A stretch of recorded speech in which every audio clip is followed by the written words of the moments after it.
This is the IELTS Listening Test. You will hear a number of different recordings, and you have to answer questions on what you hear. There will be time for you to read the instructions and questions, and you will have a chance to check your work. All the recordings will be played once only. The test is in 4 parts.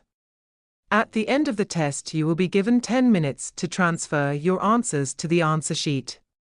Now turn to section 1. You will hear woman phoning about sad house she is going to move into. First, you have some time to look at questions 1 to 7.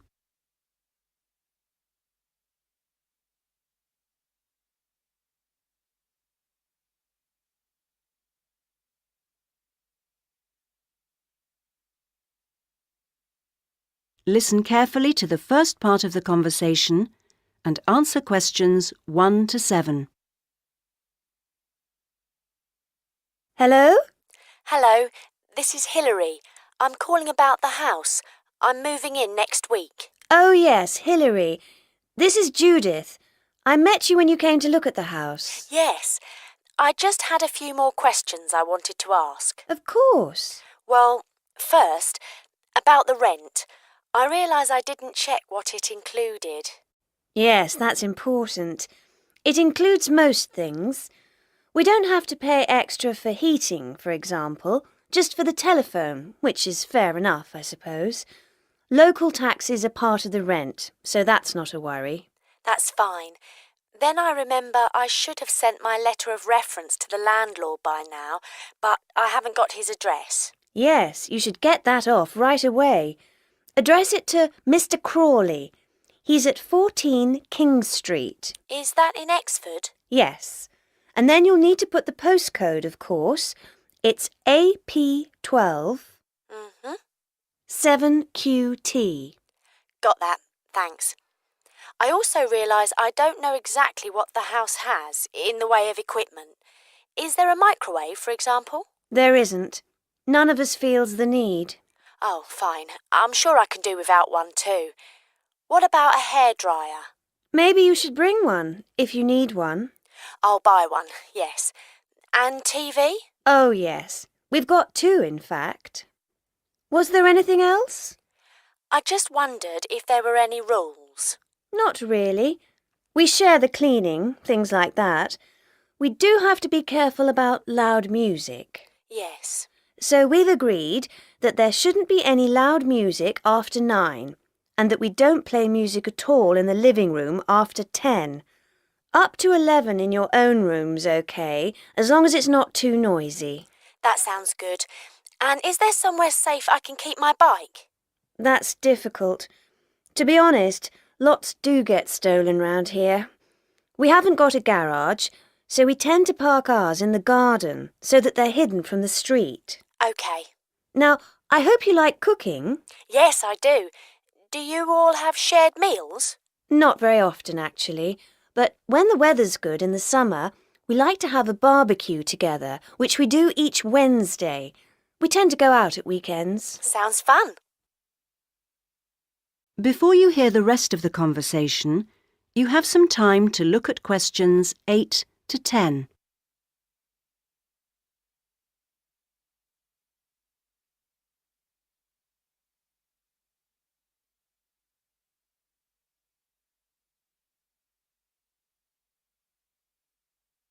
Now listen and answer questions 8 to 10.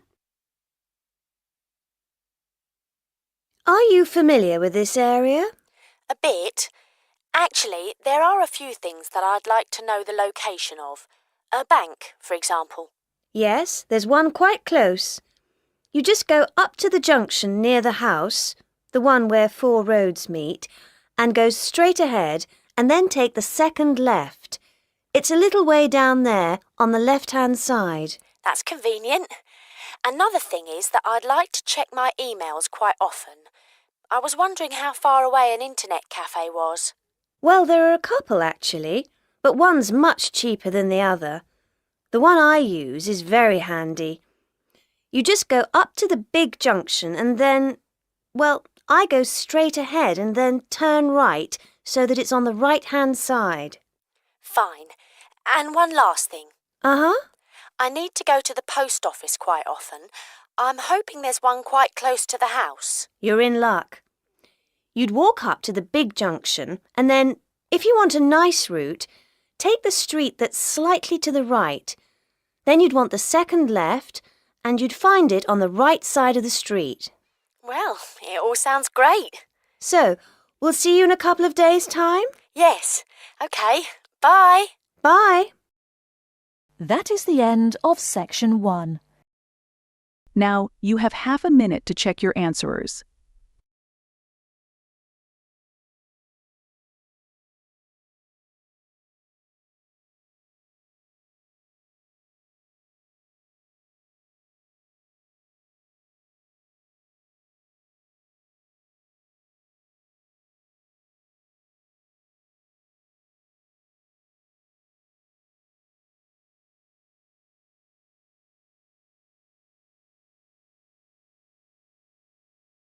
Section 2. You will hear the director of a new arts centre speaking to a group of local people who have come to hear what the new arts centre will be offering. First, you have some time to look at questions 11 to 15.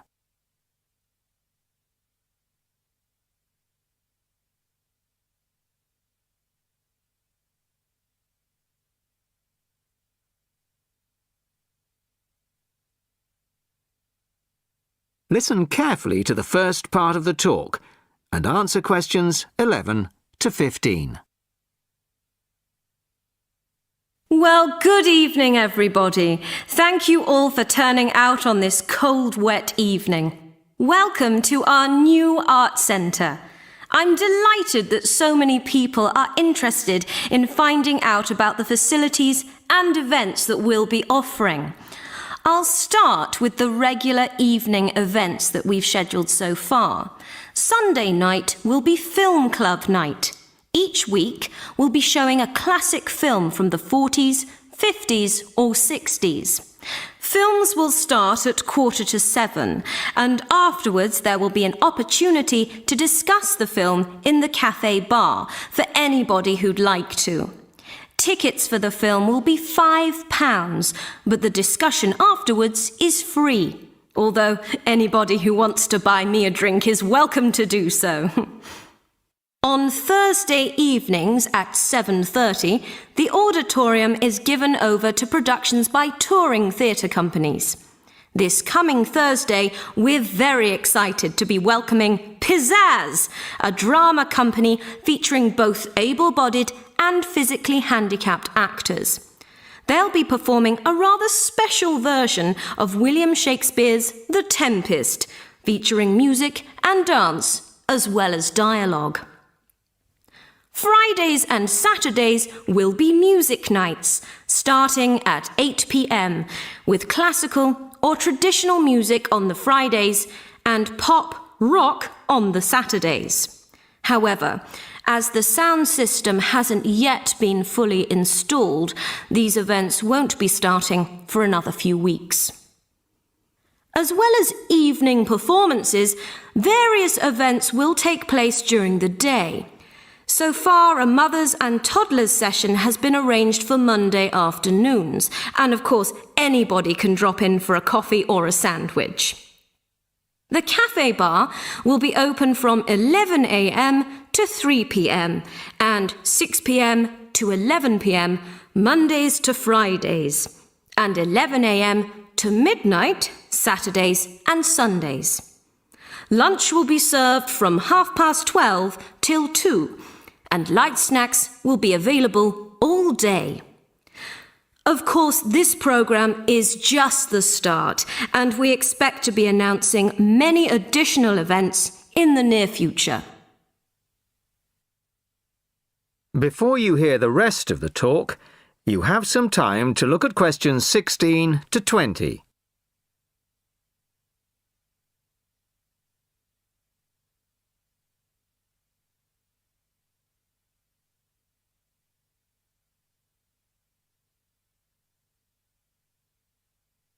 Now listen and answer questions 16 to 20. Now I'd like to take this opportunity to tell you about becoming a member. Membership benefits include reduced price tickets, priority bookings, and a monthly newsletter, which will feature the latest details of forthcoming events, plus details of other arts events in the local area. The cost of membership is just £15 a year, which I think is very reasonable.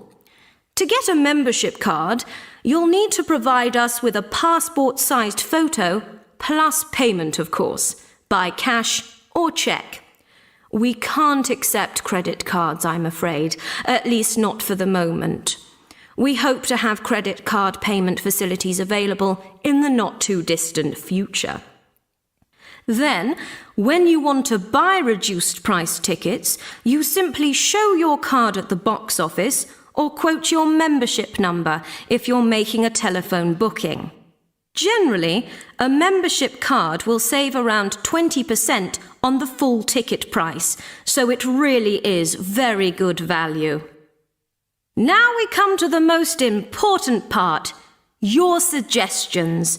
It's your art centre, so we want to hear what you'd like to see. That is the end of section 2. Now, you have half a minute to check your answerers.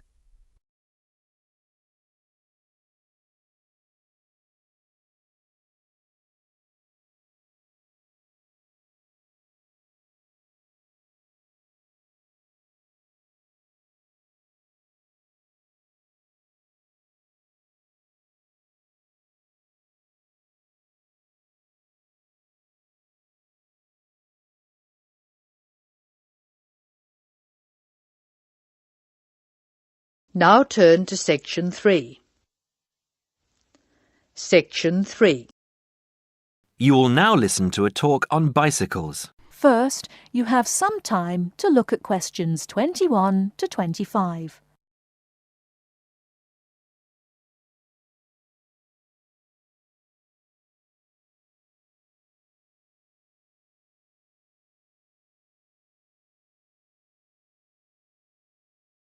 Now, listen carefully and answer questions 21 to 25. Today, we're going to talk about the latest bikes for professionals and novices. There's something to suit everyone from price to function. The Atlantis is a touring frame. It's also perfect for commuting and trail riding, and anything short of super fast road riding. The tubes are stout, to take touring loads and trail abuses. The tyre clearances are majestic, so you can fit tyres up to 2.35 inches. It's designed for cantilevers or V-brakes. If you have to limit yourself to just one bike and you want to be able to ride just about anywhere, this is the bike to be on. It is our most popular model for just that reason, and there isn't an unhappy Atlantis owner in the land. The Rambouillet, our all-around road bike, is available either as a frame with fork and headset for $1,400 or as a complete bike for $2,300. Compared to the Atlantis, it is a lighter frame, not intended for loaded touring or rough trail riding. As a road bike, it has side pull brakes. The Quick Beam is our version of the single-speed bike. We've done it a little better though. The crankset has a 42-34 combination, running an 18-toothed freewheel cog in the rear.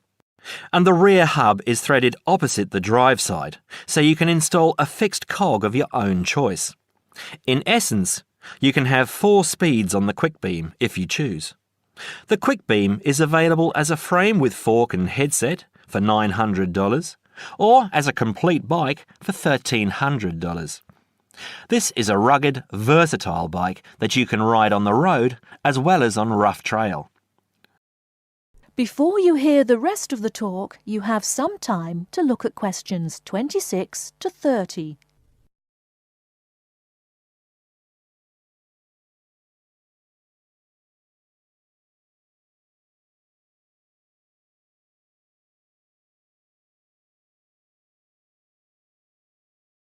Now listen and answer questions 26 to 30. The Saluki is our roadish, light-touring, randonneuring frame. It's designed for 650B wheels. If 650B means anything to you, you'll either love it or think it's marketing suicide. If you're new to 650B and a follower, you won't want it. If you're new and a rebel, you will. Now, I'll just talk a little about saddle comfort. The road bike, for the most part, has turned into a high-tech, uncomfortable machine, and the proof is all around us.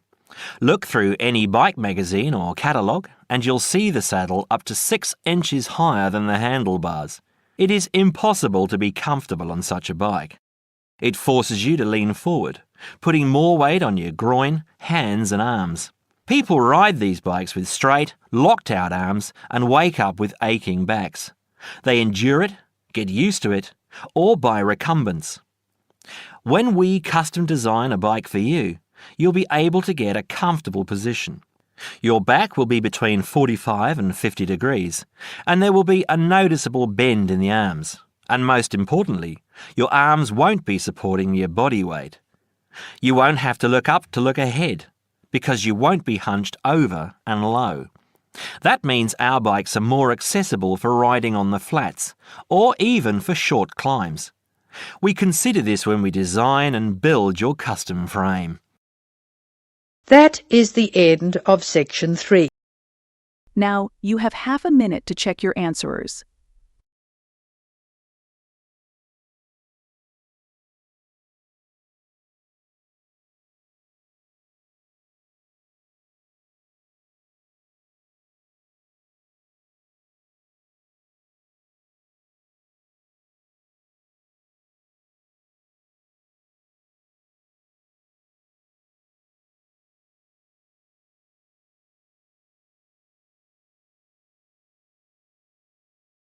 Now turn to section 4.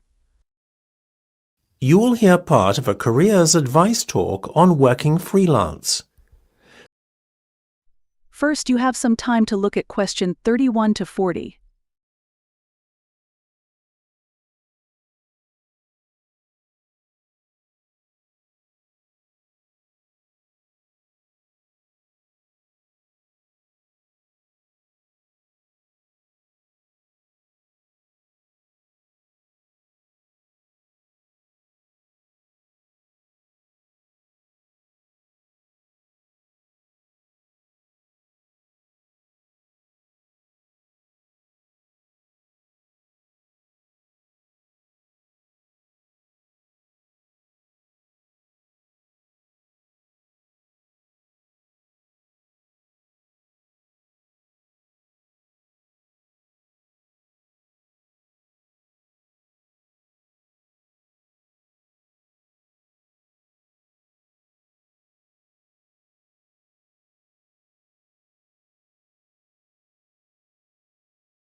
Now listen carefully and answer question 31 to 40.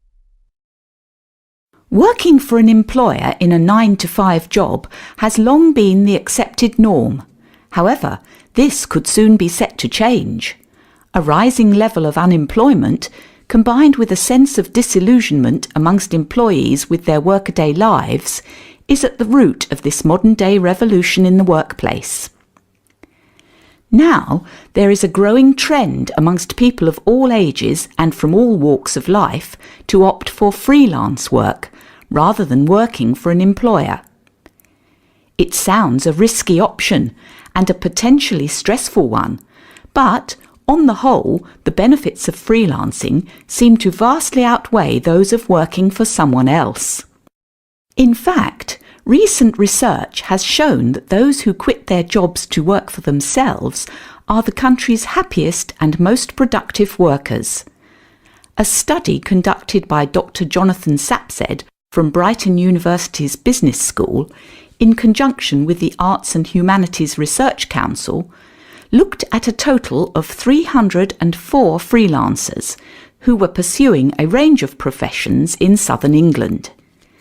They found that, far from struggling to get by, many were not only doing well, but excelling in their new professions.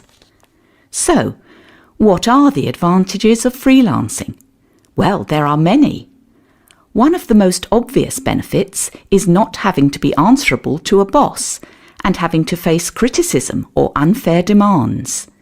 In addition, not being based in an office or shared workplace with competitive or difficult colleagues is another bonus. But what is probably the most attractive pull of working freelance is the freedom to determine your own work schedule. You are no longer at the mercy of a timetable dictated to you by your employer. If you have family commitments, these can easily be fitted around your working hours. Furthermore, if you have an off day one day, it's easy to make up time another day without having to face your employer's wrath when you are being less productive than usual. Those who work in creative and digital industries stand to benefit most from working freelance. In these fields, workers are at liberty to choose their ideal working location, as they are not restricted to working in a set place. It really is an ideal lifestyle that many would aspire to if they were more aware of the options available to them. Lastly, to add to an already convincing list of benefits from doing freelance work, there is the financial reward. Freelancers typically work a 38-hour week and earn a median wage of £43,000, well above the national average of £25,000, and are happier than other workers. It seems that people are now catching on to the myriad benefits that come with working as a freelancer. Currently, there are about 31 million people in work in Britain, and already 4.6 million are self-employed, thereby displaying the vitality of the freelance economy. In fact, so popular is freelancing becoming that it has even been suggested that the government needs to devise a new tax and other policies to support freelancers. Freelancing would seem to be the future of employment and the way forward. It is certainly well worth considering freelancing if you are doubtful about committing to working in a structured environment. That is the end of section 4. Now, you have half a minute to check your answerers.